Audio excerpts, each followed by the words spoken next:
ये जो NEET paper हुआ है, ये लाखों बच्चों के जीवन के साथ खिलवाड़ है, उनका कॉन्फिडेंस तोड़ा जा रहा है। और सबसे दुर्भाग्य क्या है बात पता है, 2 साल पहले 2024 में भी सेम घटनाएं हुई थी। सीबीआई इंक्वायरी हुई, कुछ नतीजा नहीं निकला, जिसका ये मनोबल बढ़ गया। फिर इस बार किया उन्होंने, लाखों बच्चों का भविष्य खराब होता है इससे, और कॉन्फिडेंस खराब हुआ अलग। और आपको सबसे अद्भुत बात क्या लगेगी, इसकी जानकारी किसी एजेंसी ने नहीं दिया, बल्कि इसकी जानकारी सबसे पहले बच्चों ने सरकार के पास पहुंचाई कि हमारा पेपर लीक हो गया है, देखिए यहाँ पर। गवर्नमेंट की जो एजेंसी है उन्हें ये पता चलना चाहिए यहाँ पे। तो हमने जो एजेंसी को दे रखा है ये पेपर लीक, ये एग्ज़ाम कराने के लिए, ये समझ में नहीं आता इन्हें पेपर कराने के लिए दिया गया या लीक कराने के लिए। एनटीए को दिया गया, नेशनल टेस्टिंग एजेंसी, उसका नाम होना चाहिए नेवर ट्रस्टेबल एजेंसी। मतलब आप समझिए 10 रुपए का बच्चों का जो डाइपर और पैम्पर्स आता है ना, हगीज उन सबों का, वो लीक नहीं होता, इनका पेपर लीक हो जाता है। इतना घटिया इन लोग की व्यवस्था है। और इसकी जांच किसको देंगे? सीबीआई को। सीबीआई कब कौन से नतीजे पे बढ़िया से उतरेगी काम से, कहाँ जाएगा बच्चों का, ये हम बता रहे हैं। अगर ये सीबीआई को गया ना, बच्चों का एमबीबीएस कंप्लीट होगा, तब तक इनकी जांच चलती रहेगी। सुप्रीम कोर्ट के किसी रिटायर्ड जज को इसका एक ऑब्जर्वर बनाना चाहिए, और एक टाइमलाइन के अंदर में कौन जिम्मेदार है उसको कड़ी सजा होनी चाहिए। अगर सजा नहीं होगी तो फिर आज राजस्थान केरल नाम आ रहा है, कल कोई और राज्य नाम आएगा यहाँ पे, बट अल्टीमेट बच्चों का भविष्य खराब हो जाएगा इससे। एकदम खिलवाड़ किए हैं। प्रधानमंत्री को इसमें व्यक्तिगत रूप से इन्वॉल्व होना चाहिए, और कड़ी से कड़ी उन लोगों को सजा दिलाना चाहिए, और सुप्रीम कोर्ट को भी इसमें आगे आना चाहिए।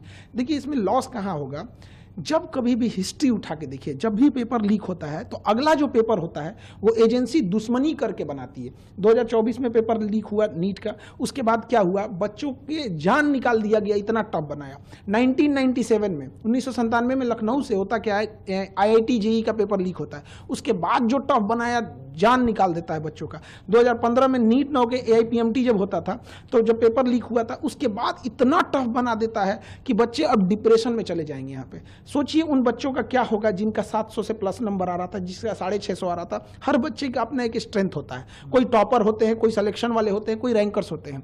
तो जिनका सिलेक्शन इस बार हो रहा था, ऑफिशियल वेबसाइट से उन्होंने आंसर की मिला लिया था, अब बच्चे हम लोग के पास आ रहे हैं डिप्रेशन लेके।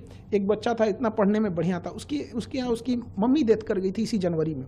उसको हम लोग ने इतना मोटिवेट किया कि बच्चे देखो पढ़ाई करो, अच्छी बात है, अगर अच्छा एग्जाम निकाल लोगे तो तुम्हारे सब कुछ घर की चीजें सही हो जाएगी। आज वो बच्चे को हम किस मुंह से जाएंगे वहां पे? आज वो पूछ रहा है हमारे ऑफिस में, हमारे पास हिम्मत नहीं है कि उसके सामने जाके कह सके, वो तो टूट जाएगा। और एनटीए को क्या समझ में आ रहा है? तो ऐसे बच्चों को, बहुत सारे ऐसे बच्चे, एनटीए कह रहा है कि हम दोबारा फॉर्म नहीं भरवाएंगे, दोबारा पैसे नहीं लेंगे, जो बच्चे रजिस्टर्ड किए तो उनका दोबारा एग्जाम ले लेंगे। एनटीए वाले लोग करोड़पति हैं, घर में बैठे हैं। ऐसे भी बच्चे हैं जो कर्ज लेके एग्जाम देने गए थे, जिनके पास 500 रुपया मायने रखता है। किसी के पिताजी सड़क पे ठेला लगा रहे हैं, उसके लिए सोचिए, उसको सेंटर उठा के फिर भेजिएगा 1500 किलोमीटर दूर, वो कैसे एग्जाम दे पाएगा? खिलवाड़ बना के रख दिया गया है। और इसमें जो लोग कोचिंग को धंधा बना के रख दिए हैं कि इतने पैसे ले लो, ये कर देते हैं, इन लोगों के खिलाफ तो सख्त कार्रवाई होनी चाहिए। इनकी गहन जांच होनी चाहिए कि ये कोचिंग एक होना चाहिए पढ़ाने के लिए। जो भारत का कल्चर था गुरु दक्षिणा वाला, कि हम पढ़ा रहे हैं यहाँ पे, ये लोग अरबों खरबों का व्यापार बना के उसको रख दिए हैं। इनके पास अथाह अकूल पैसा संपत्ति आ गया है कि इनके लिए पेपर लीक कराना चुटकी का खेल हो गया है। टॉपर ओपर को कहीं से ले आ देना इनके लिए खेल हो गया है। तो इस पे भी गहन जांच हो, ताकि बच्चों का भविष्य ना बर्बाद हो। ये सीबीआई जांच के चक्कर में बच्चे अंधकार में पड़े हुए हैं, उनका कोई सुध लेने वाला नहीं है। सोचिए अब क्या है, जिन बच्चों का पेपर ठीक नहीं हुआ था उनको चलिए कि एक बार मौका मिलेगा, फिर 20 दिन में क्या करेंगे, वो खुद ही डिप्रेशन में चले जाएंगे। लेकिन जिनका अच्छा हो गया था, कई ऐसे बच्चे होते हैं, आप समझिए ध्यान से, लड़के जो होते हैं ना, लड़के वो अगर फेल हो जाएं तो उन्हें दोबारा मौका मिलता है। लड़कियों का सोचिए, उनकी शादी करा दी जाती है।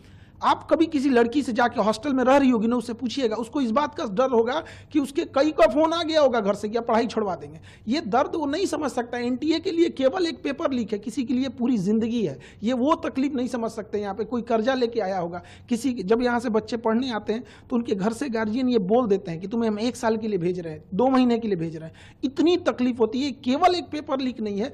जो इस सोसाइटी को नहीं देखा है, जो एसी में बैठ के रहने वाले लोग, वो नहीं बता सकते हैं कि गरीब के घर में कितनी दिक्कत होती है यहाँ।